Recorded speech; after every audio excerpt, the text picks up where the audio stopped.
The atmosphere was calm at the charity gala, with soft music playing and the gentle clinking of glasses as attendees mingled.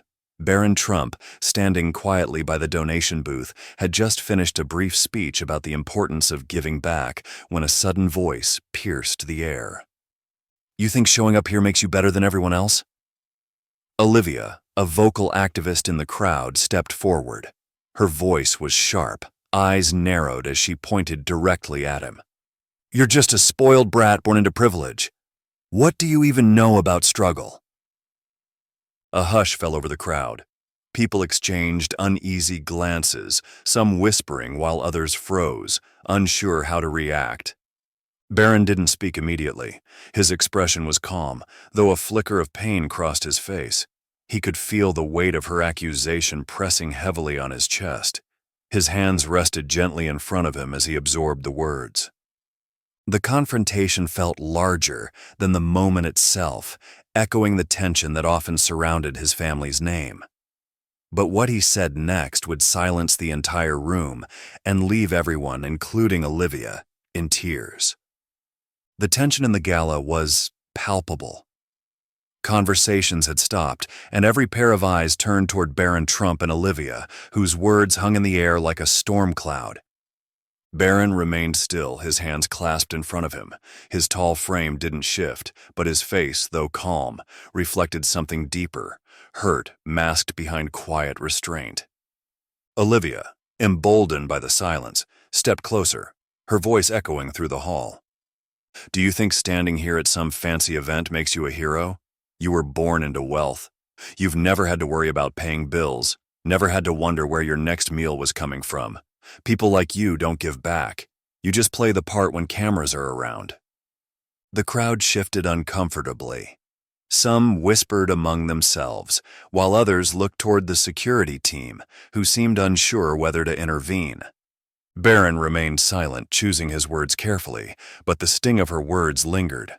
Jake, a local journalist covering the event, stood near the back. His instincts told him to stay neutral, but the scene was drawing more attention than the actual fundraiser. He debated whether to step in or simply document what unfolded. Meanwhile, Olivia's words grew sharper. "You live in a golden tower. Your family flaunts their wealth while regular people suffer. What have you ever done for anyone? You think showing up here with a check fixes the real problems in this world?" Baron finally raised a hand, calm, measured. His voice was softer than expected, but steady. "I came here tonight to support children's charities, not for attention. You don't know me, and I'm not asking for praise. But please, attacking someone without knowing their story doesn't help anyone." The crowd murmured. Some nodded. Others looked unsure, as if torn between Olivia's boldness and Baron's composed response. But Olivia wasn't finished. "Easy for you to say when you've never had to struggle. People like you will never understand what it feels like to suffer." Baron's face didn't change, but his knuckles tightened slightly. His next words, however, would shift the entire atmosphere of the room. A heavy silence settled over the gala. Olivia's words hung in the air, sharp and cutting, while the crowd shifted uncomfortably. Guests exchanged whispers, some nodding quietly in agreement with her points, others clearly uneasy with the public confrontation. Baron stood still, the weight of the accusation pressing on him, but his composure never cracked. He looked not angry, but deeply wounded, yet determined to keep his emotions in check. A woman near the donation booth whispered to her husband, "Should someone step in?" Another voice murmured, "Why isn't security stopping this?" The gala's host exchanged a glance with the event organizers, unsure whether to intervene. Jake, the journalist who had been observing from the back, felt the tension building. He'd covered political events before, but this felt different, more personal, more uncomfortable. His hands hovered over his camera, but he hesitated. Was this just a public confrontation, or was something more profound about to happen? Olivia, emboldened by the crowd's silence, took another step forward. "That's what I thought," she said, her voice louder now. "You can't even defend yourself, can you? Just standing there, waiting for someone else to speak for you like you've always had it easy. A few guests gasped quietly, visibly uncomfortable, but then Baron finally took a deep breath and responded. His voice was calm but more profound, steady, but with a trace of pain. I'm standing here because I was raised to believe actions speak louder than words. I'm here tonight for a cause, one that's bigger than me or my family. But you've already decided who I am based on my last name. The crowd's murmurs softened. Some leaned in closer, sensing a shift. Baron's eyes didn't leave Olivia's. You said I don't know struggle, but you don't know me either.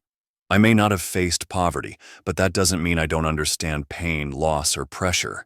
Everyone carries something, judging me without asking. Does that really help anyone?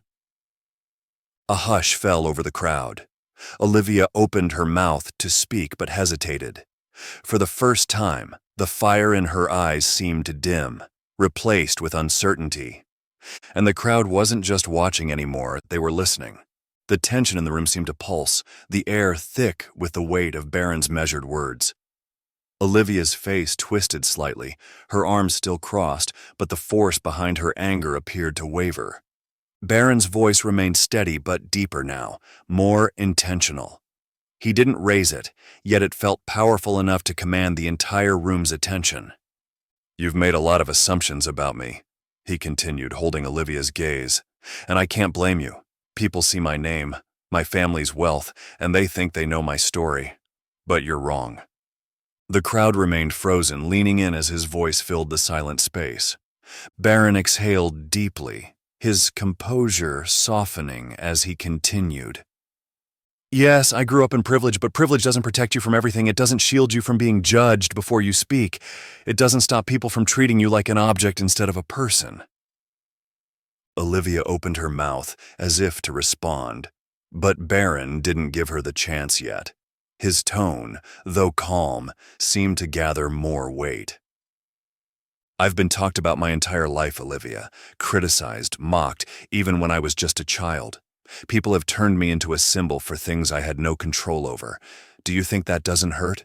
Do you think that makes me less human? My parents' choices, their wealth, their politics, they don't define me. I am my own person.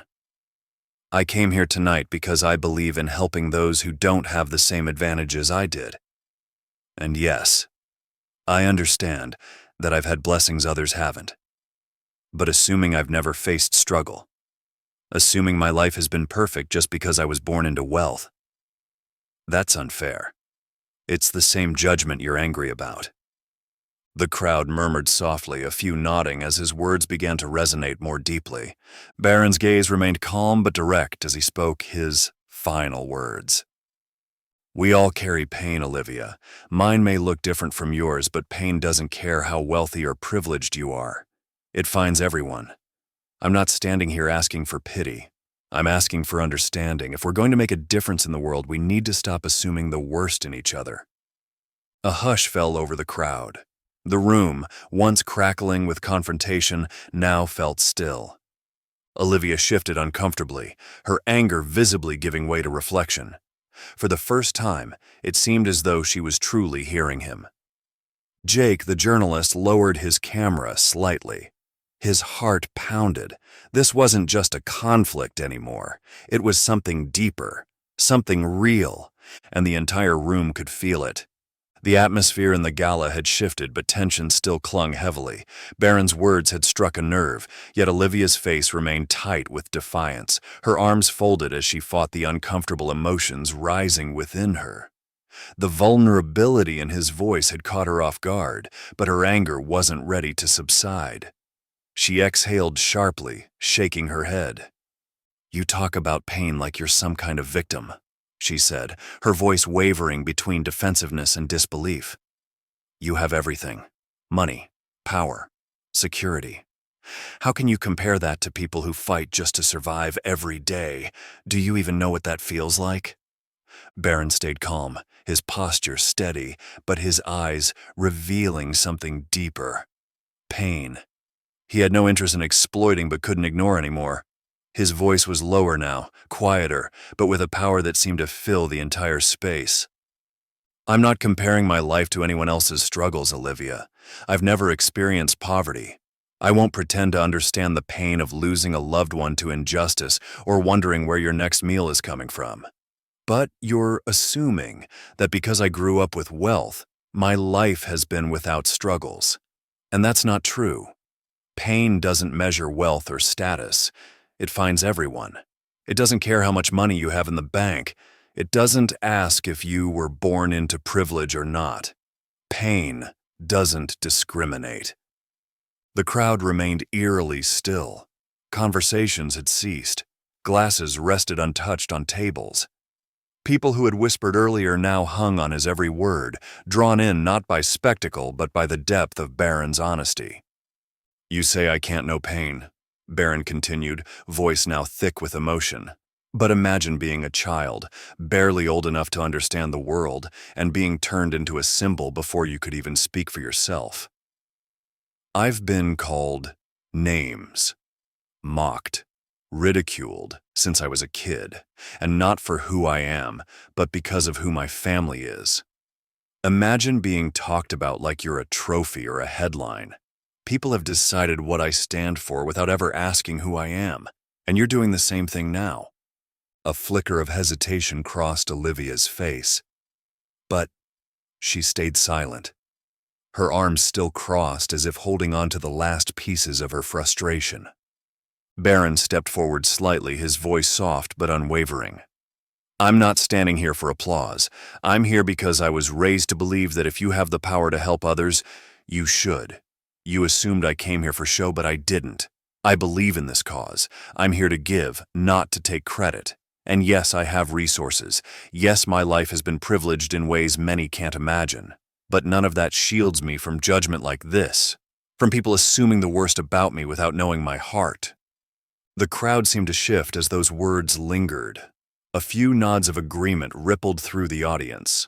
Some guests exchanged softer glances, processing the truth in his words.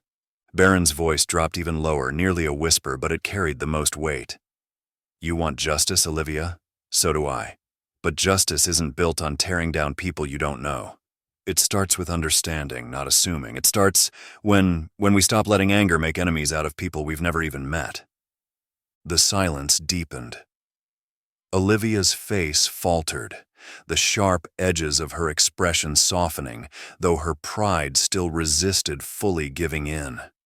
She blinked hard, exhaling shakily as if struggling to find words. Finally, a voice in the crowd broke the silence. "He's right." Another person near the back murmured. That was powerful. Even Olivia, though visibly conflicted, seemed shaken.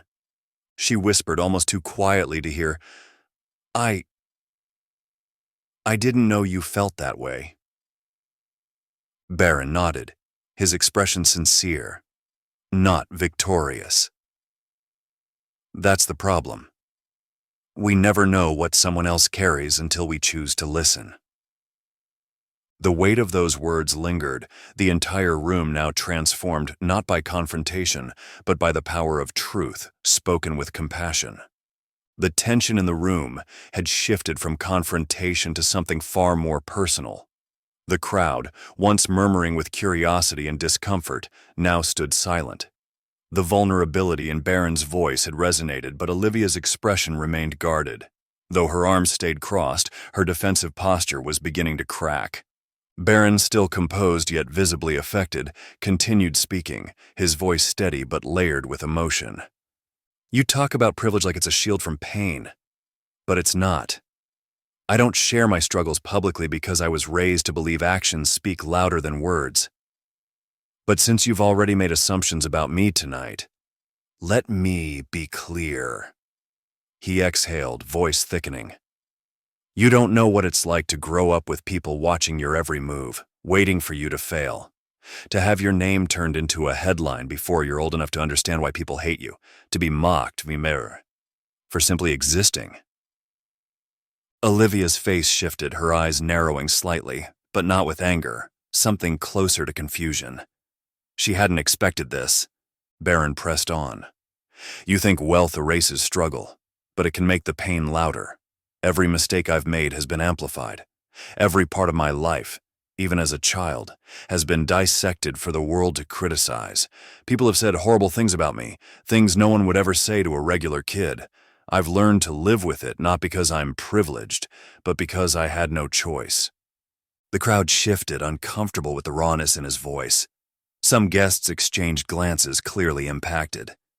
And you're right, Olivia. I am fortunate in ways many aren't. I've never had to wonder where my next meal is coming from. I've never been homeless, but that doesn't mean I haven't felt isolated, misunderstood, or deeply hurt. Privilege can't protect you from losing friends or from the pressure to be perfect when the entire world is watching. A hush fell over the room, the weight of his words sinking deeper. I'm not saying this for sympathy, Baron added, his voice still controlled, yet gentler now. I'm saying it because pain doesn't care how wealthy you are, and just because someone's struggles look different than yours doesn't mean they aren't real.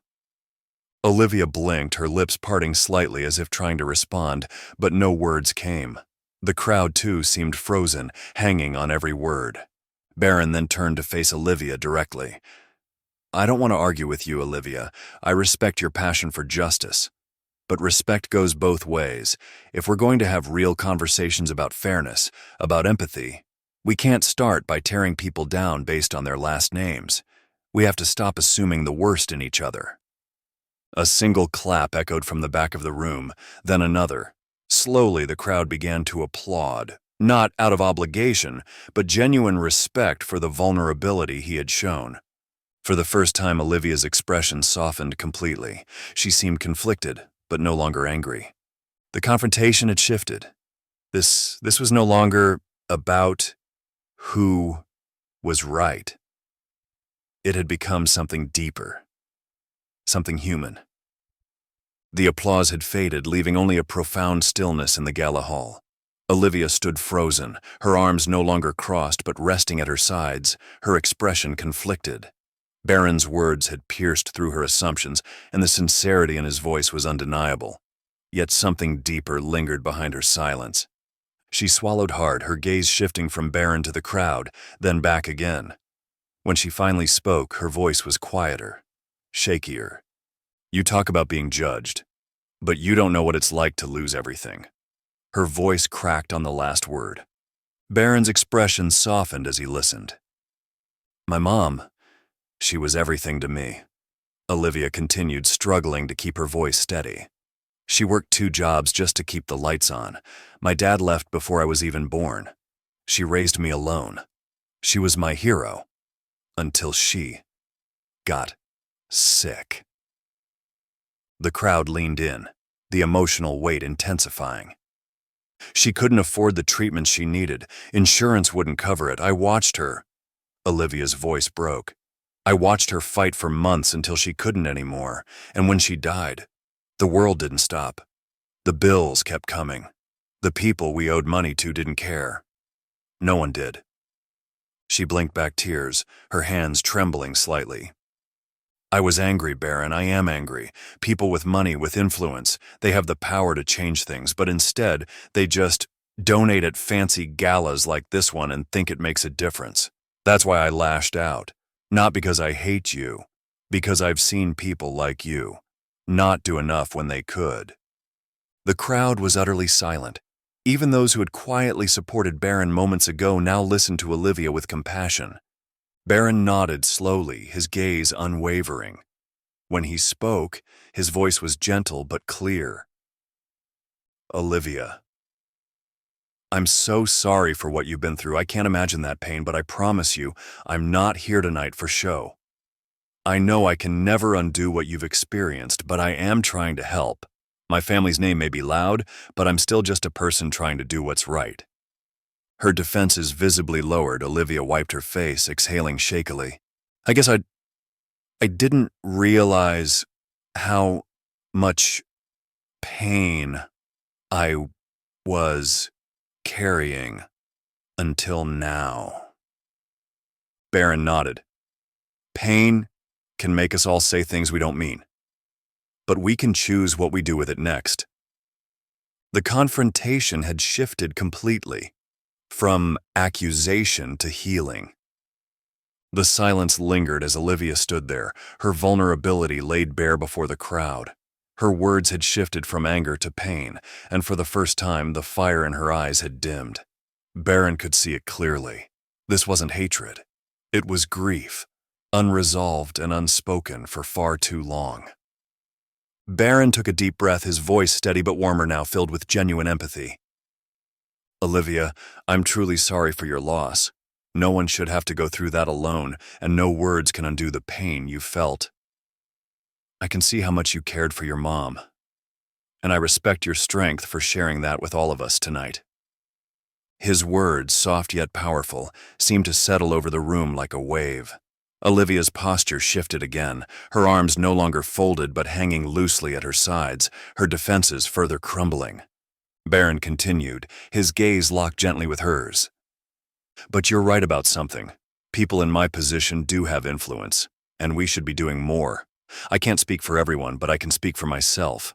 I'm not perfect. I don't have all the answers. But I promise you, I'm not here tonight for a photo op or for public praise. I'm here because I believe kindness isn't just about giving money. It's about showing up and making a difference where it matters most. The crowd listened intently, every word measured and deliberate. Olivia blinked, clearly struggling with the emotional conflict rising within her. She whispered, it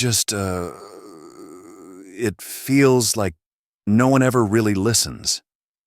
It feels like no one cares unless it affects them personally. Baron nodded slowly, stepping closer without breaking eye contact. I get it, it's hard to trust people with privilege when you've been hurt by the system.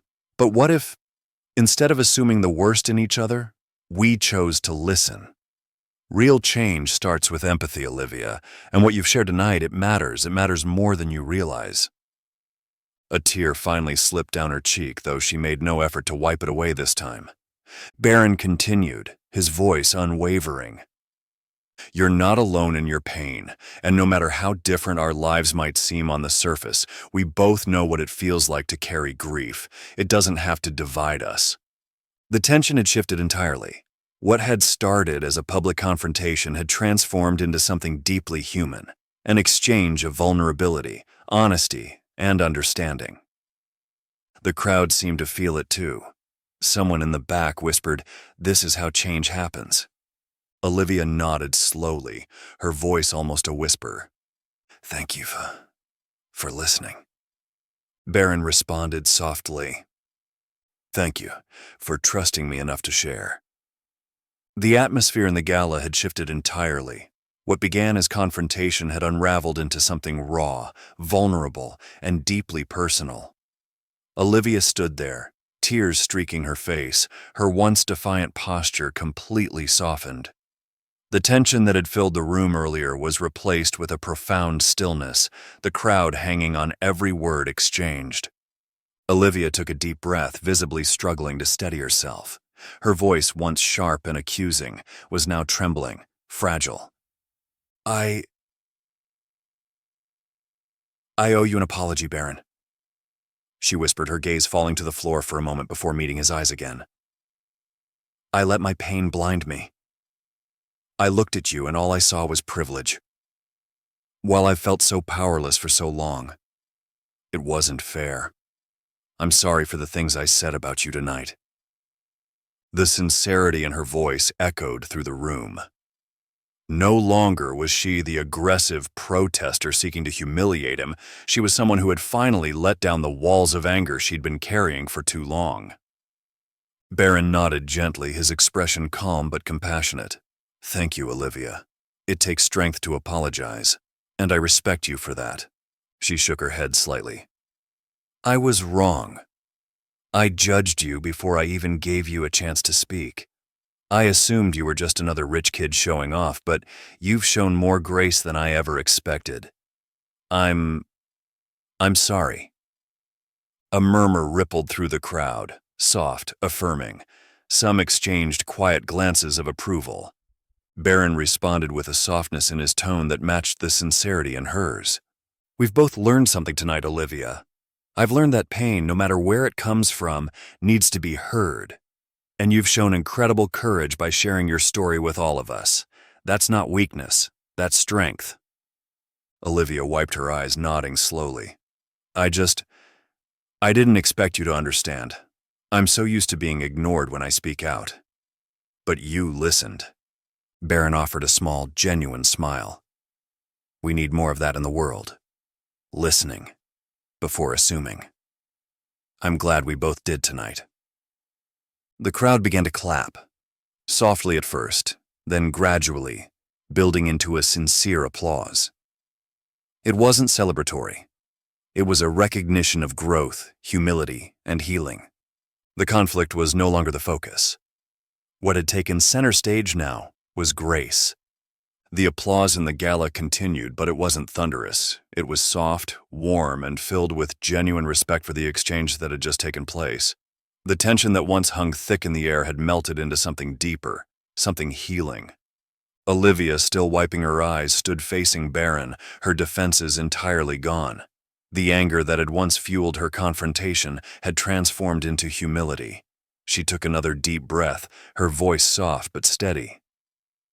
I never thought that someone like you would actually listen. People in your position usually just brush people like me off. I was wrong to judge you. Baron nodded, his face sincere. I understand why you felt the way you did, and I'm glad you spoke up. I needed to hear your story too. A ripple of quiet murmurs echoed through the crowd. The guests visibly moved. For the first time, the confrontation felt less like a conflict and more like a breakthrough. A woman near the back, visibly emotional, stepped forward. I lost my son last year. He was a soldier. I've felt so much anger too. But seeing you both tonight, it reminded me how important compassion is. Jake, the journalist who had quietly observed the entire exchange, finally lowered his camera. For the first time that night, he wasn't thinking about headlines or viral content. He was witnessing something rare. Two people with entirely different perspectives finding common ground. Baron extended his hand toward Olivia. She hesitated for a brief moment, then reached out, their handshake a powerful symbol of reconciliation.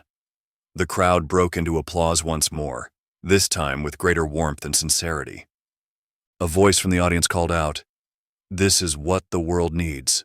More of this." Olivia nodded, her voice still shaking but now more confident. I'm going to keep speaking out, but I'll do it differently now.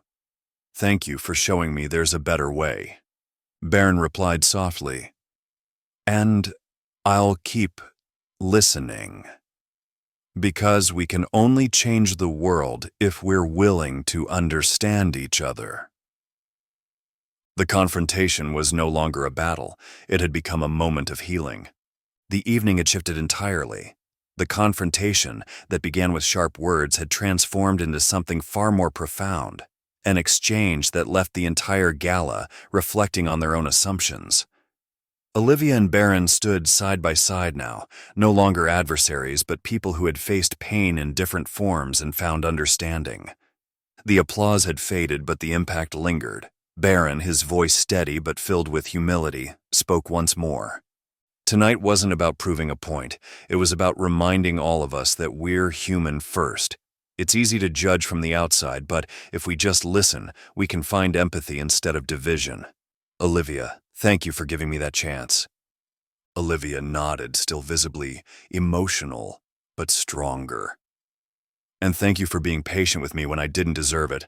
I learned something tonight. It's not just about speaking louder, it's about speaking right. The crowd felt it too. Quiet conversations rippled through the guests as the weight of what had unfolded settled. Some guests approached the donation tables, giving more generously than before. Others exchanged personal stories of their own struggles, inspired by the courage both had shown. Jake, the journalist who had recorded everything, sat in a corner reviewing the footage, but for the first time, he hesitated. This wasn't just a headline. It was a lesson. He titled the clip, "What Real Empathy Looks Like, a Powerful Moment of Healing." The next morning, the footage went viral. Not for controversy or outrage, but because it showed something rare. Two people from different worlds meeting with grace and compassion. The comment sections were flooded with support. This made me cry. More of this, less hate. We need these conversations in our world right now. Respect to both of them for showing true emotional strength. Olivia later reached out to Baron privately. They stayed in contact, working together on future charity events. She even started using her platform to promote healing conversations rather than conflict. The confrontation that began with anger had transformed into a movement, one reminding the world that listening, understanding, and empathy still have the power to heal.